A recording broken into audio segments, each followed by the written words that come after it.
కార్తీక పురాణము 13వ అధ్యాయము కన్యాదాన ఫలము. ఓ జనక చక్రవర్తి, కార్తీక మాసంలో ఇంకనూ విధిగా చేయవలసిన ధర్మములు చాలా ఉన్నవి. వాటిని వివరించెదను. సావధానుడై ఆలకింపుము. కార్తీక మాసంలో నదీ స్నానము ముఖ్యము. దానికంటే ఒక పేద బ్రాహ్మణుని కుమారునకు ఉపనయనము చేయుట ముఖ్యము. ఒకవేళ ఉపనయనమునకు అగు ఖర్చు అంతయు భరింపశక్యము కానప్పుడు మంత్రాక్షతలు, దక్షిణ తాంబూలాది సంభావనలతో తృప్తిపరిచినను ఫలము కలుగును. ఈ విధముగా ఒక పేద బ్రాహ్మణ బాలునికి ఉపనయనము చేసిన ఎడల ఎంతటి మహాపాపములైనా తొలగిపోవును. ఎన్ని నూతులు తటాకములు తవ్వించినను పై చెప్పినట్లుగా ఒక బ్రాహ్మణ బాలునికి ఉపనయనం చేసినందువలన వచ్చు ఫలితమునకు సరితూగవు. అంతకన్నా ముఖ్యమైనది కన్యాదానము. కార్తీక మాసమందు భక్తి శ్రద్ధలతో కన్యాదానము చేసిన ఎడల తాను తరించుటయే కాక తన పితృదేవతలను కూడా తరింపచేసిన వాడగును. ఇందులకు ఒక ఇతిహాసం కలదు, శ్రద్ధగా వినుము. సువీర చరిత్రము. ద్వాపరయుగంలో వంగదేశంలో గొప్ప పరాక్రమవంతుడు, శూరుడు అయిన సువీరుడనే ఒక రాజు ఉండెను. అతనికి రూపవతి యగు భార్య కలదు. ఒకసారి సువీరుడు శత్రురాజులచే ఓడింపబడిన వాడై భార్యతో అరణ్యంనకు పారిపోయి ధనహీనుడై నర్మదా నదీ తీరంనందు ఒక పర్ణశాలను నిర్మించుకొని కందమూలములను ఫలములను భక్షించుచు కాలము గడుపుచుండెను. కొన్ని రోజులకు అతని భార్య ఒక బాలికను కనెను. ఆ బిడ్డను అతి గారాభంతో పెంచుచుండిరి. క్షత్రియ వంశమందు జన్మించెను. ఆ బాలికకు ఆహారాది సదుపాయములు సరిగా లేకపోయినప్పటికీ శుక్లపక్ష చంద్రుని వలె దినదినము అభివృద్ధి చెందుచు అతి గారాభంతో పెరుగుచుండెను. ఆమె చూచువారులకు కనుల పండగ, ముద్దులకు మాటలతో చాలా ముచ్చటగా ఉండెను. దినములు గడిచిన కొలది బాలికకు యవ్వన దశ వచ్చెను. ఒక దినము వానప్రస్థుని కుమారుడు బాలికను చూసి ఆమె అందచందములకు పరవశుడై ఆ బాలికను తనకు ఇచ్చి పెళ్లి చేయమని ఆ రాజును కోరెను. అందులకు రాజు, ఓ మునిపుత్ర, ప్రస్తుతము నేను కడు బీదస్థితిలో ఉన్నాను. అష్టదరిద్రములు అనుభవించుచున్నాను. మా కష్టములు తొలుగుటకు కాను నాకు కొంత ధనమిచ్చైన ఎడల నా కుమార్తెను ఇచ్చి పెళ్లి చేయుతును అని చెప్పగా, తన చేతిలో రాగి పైసా అయినను లేకపోవడచే బాలికపై ఉన్న మక్కువతో ఆ మునికుమారుడు నర్మదా తీరమున కుబేరుని గూర్చి ఘోర తపస్సును ఆచరించి కుబేరుణ్ణి మెప్పించి ధనపాత్ర సంపాదించెను.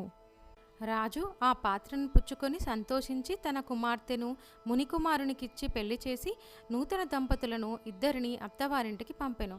అలా మునికుమారుడు భార్యను వెంట తీసుకుని వెళ్ళి తల్లిదండ్రులకు నమస్కరించి అంతవరకు జరిగిన వృత్తాంతం అంతయో చెప్పి భార్యతో సుఖమును అనుభవించుచుండెను. సువీరుడు మునికుమారుడు ఇచ్చిన ధనపాత్రను తీసుకొని స్వేచ్ఛగా ఖర్చు పెట్టుచు భార్యతో సుఖంగా ఉండెను. అలా కొంతకాలం జరిగిన తర్వాత ఆ రాజు భార్య మరొక బాలికను కనెను. ఆ బిడ్డకు కూడా యుక్త వయస్సు రాగానే ఎవరికైనా ధనమునకు అమ్మవచ్చునన్న ఆశతో ఎదురుచూస్తూ ఉండెను. ఒకరోజు ఒక సాధు పుంగవుడు తపతీ నది తీరం నుండి నర్మదా నది తీరంనకు స్నానం కోసం వచ్చుచు దారిలో ఉన్న సువీరుణ్ణి కలుసుకొని, ఓయి, నీవు ఎవరివి? నీ ముఖవర్చస్సు కూడా రాజవంశంనందు జన్మించిన వానివలే ఉన్నావు. నీవు ఈ అరణ్యమునందు భార్యాబిడ్డలతో ఎందుకు నివసించుచున్నావు? కారణము ఏమి అని ప్రశ్నించగా, సువీరుడు, మహానుభావ, నేను వంగదేశమును ఏలుచుండేటి సువీరుడనే రాజును. నా రాజ్యమును శత్రువులు ఆక్రమించుటచే భార్య సమేతంగా ఈ అడవిలో నివసించుచున్నాను. దరిద్రము కంటే కష్టము ఏదీ లేదు. పుత్రశోకము కంటే గొప్ప దుఃఖము లేదు. అలాగే భార్యావియోగం కంటే గొప్ప సంతాపము లేదు. రాజభ్రష్టుడను అయినందువలన ఈ అడవిలో కుటుంబ సమేతంగా బ్రతుకుచున్నాను. నాకు 2 కుమార్తెలు. అందులో మొదటి కుమార్తెను ఒక మునిపుత్రునికి ఇచ్చి వాని వద్ద కొంత ధనము పుచ్చుకుంటుని. దానితోనే ఇంతవరకు కాలక్షేపం చేయుచున్నాను అని చెప్పగా, ఓ రాజా, నీవు ఎంతటి దరిద్రుడవైనను ధర్మ సూక్ష్మము ఆలోచించక కన్యను అమ్ముకుంటివి. కన్యా విక్రయము మహాపాతకములలో ఒకటి. కన్యను విక్రయించిన వారు అసిపత్ర వనమని నరకమును అనుభవింతురు. ఆ ద్రవ్యముతో దేవముని పితృదేవతా ప్రీత్యర్థం ఏ వ్రతం చేసినను వారు నశింతురు. అదియుకాక కన్యా విక్రయము చేసిన వారికి పితృదేవతలు పుత్ర సంతతి కలగకుండా శపింతురు. అలానే కన్యను ధనమిచ్చుకొని పెండ్లాడిన వారు గృహస్థ ధర్మములు వ్యర్థమగుటయే కాక అతడు మహానరకమును అనుభవించును. కన్యా విక్రయము చేసిన వారికి ఎలాంటి ప్రాయశ్చిత్తము లేదని పెద్దలు చెప్పినారు. కావున రాబోయే కార్తీక మాసమున నీ రెండవ కుమార్తెను నీ శక్తి కొలది బంగారు ఆభరణములతో అలంకరించి సదాచార సంపన్నునకు ధర్మబుద్ధి కలవానికి కన్యాదానము చేయును. అలా చేసిన ఎడల గంగా స్నానము చేసినంత ఫలితము కలుగును, అశ్వమేధ యాగము చేసినంత ఫలితము కలుగును.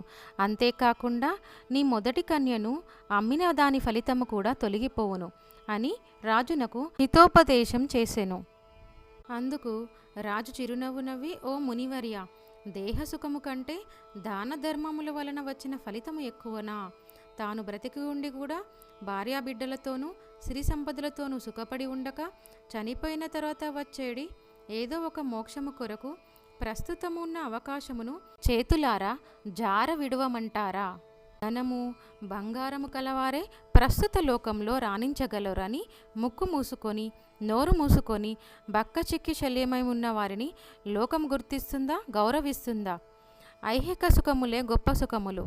కావున నా రెండవ కుమార్తెను కూడా నేను అడిగినంత ధనమును ఎవరు ఇస్తారో వారికే ఇచ్చి పెళ్లి చేయుదును, కానీ కన్యాదానం మాత్రం చెయ్యను అని చెప్పెను. ఆ మాటలకు సన్యాసి ఆశ్చర్యపడి తన దారిన తాను వెళ్ళిపోయాడు. మరికొన్ని దినములకు సువీరుడు మరణించెను. వెంటనే యమభటులు వచ్చి వానిని తీసుకొని పోయి యమలోకంలో అసిపత్రవనమను నరకలోకంలో పడవేసి అనేక విధములుగా బాధించిరి. సువీరుని పూర్వీకుడైన శృతకీర్తి అను రాజు ధర్మయుక్తంగా ప్రజలను పాలించి ధర్మాత్ముడై మృతి చెందిన పిమ్మట స్వర్గమందు సర్వసుఖములను అనుభవించుచుండెను. సువీరుడు చేసిన కన్యా విక్రయం వలన ఆ శృతకీర్తిని కూడా యమకింకరులు పాశములతో బంధించి స్వర్గము నుంచి నరకమునకు తీసుకొని వెళ్ళారు. అంతటా శృతకీర్తి, నేను ఇంతవరకు ఇతరులకు ఉపకారము చేశాను కానీ అపకారము చేయలేదు. దాన ధర్మాదులు యజ్ఞయాగాదులను ఆచరించినాను. నాకు ఎందుకు దుర్గతి కలిగింది అని నిండు కొలువులో ఉన్న యమధర్మరాజునకు నమస్కరించి, ప్రభు, నీవు సర్వజ్ఞుడవు, ధర్మమూర్తివి, బుద్ధిశాలివి, ప్రాణకోటినంతను సమంగా చూస్తావు. నేనెప్పుడు ఏ పాపము చేయలేదు. నన్ను స్వర్గలోకం నుంచి నరకమునకు ఎందుకు తీసుకొని వచ్చారు? కారణమేమిటి అని ప్రాధేయపడ్డాడు. అంతటా యమధర్మరాజు శృతకీర్తిని గాంచి, శృతకీర్తి, నీవు న్యాయమూర్తివి, ధర్మజ్ఞుడవు. నీవు ఎటువంటి దురాచారము కానీ పాపము కానీ చెయ్యలేదు. అయినా ఏమి, నీ వంశీయుడగు సువీరుడనే రాజు తన జ్యేష్ఠపుత్రికను ధనమునకు ఆశించి అమ్ముకొనెను. కన్యను అమ్ముకునే వారి పూర్వీకులు ఇటు 3 తరముల వారు అటు 3 తరముల వారు ఎంతటి పుణ్యపురుషులైనను నరక బాధలను అనుభవించటే కాక నీచ జన్మలను ఎత్తవలసి ఉండును. నీవు పుణ్యాత్ముడవు, ధర్మాత్ముడవు అగుడ చేత నేను నీకొక ఉపాయము చెప్పెదెను. నీ వంశీయుడగు సువీరునకు మరి ఒక కుమార్తె కలదు. ఆమె నర్మదా నదీ తీరాన తన తల్లి వద్ద పెరుగుచున్నది. నా ఆశీర్వాదము వలన నీవు మానవ శరీరము దాల్చి అచ్చటకు పోయి ఆ కన్యను వేద పండితుడగు శీలవంతుడగు ఒక విప్రునకు కార్తీక మాసంన కన్యాదానము చేయుము. అలా చేసిన ఎడల నీవు, నీ పూర్వీకులు, సువీరుడు, మీ పితృగణములు కూడా స్వర్గలోకమునకు వెళ్ళుదురు. కార్తీక మాసంలో సాలంకృత కన్యాదానము చేసినవాడు మహాపుణ్యాత్ముడు అగును. పుత్రికా సంతానము లేనివారు తమ ద్రవ్యముతో కన్యాదానము చేసినను లేక విధి విధానముగా ఆబోతునకు వివాహంను ఉనర్చినను కన్యాదాన ఫలమును పొందుదురు. కనుక నీవు వెంటనే భూలోకమునకు వెళ్ళి నేను తెలిపిన విధముగా చేయుము. ఆ ధర్మకార్యము వలన నీ పితృగణము తరించుతురు. పోయిరమ్మని పలికెను. శృతకీర్తి యముడికి నమస్కరించి సెలవు తీసుకుని నర్మదా నదీ తీరమున ఒక పర్ణ కుటీరంలో నివసించుచున్న సువీరుని భార్యను కుమార్తెను చూసి సంతోషపడి ఆమెతో యావత్తు విషయములు వివరించి కార్తీక మాసమున సువీరుని రెండవ కుమార్తెను సాలంకృత కన్యాదాన పూర్వకముగా చతుర్వేదములు చదివిన ఒక బ్రాహ్మణ యువకునికి ఇచ్చి అతి వైభవముగా వివాహము చేసెను. అలా కన్యాదానము చేయుట వలన సువీరుడు కూడా పాప విముక్తుడై స్వర్గలోకంలో ఉన్న పితృదేవతలను కలుసుకొనెను. కన్యాదానము వలన మహాపాపములు కూడా నశించును.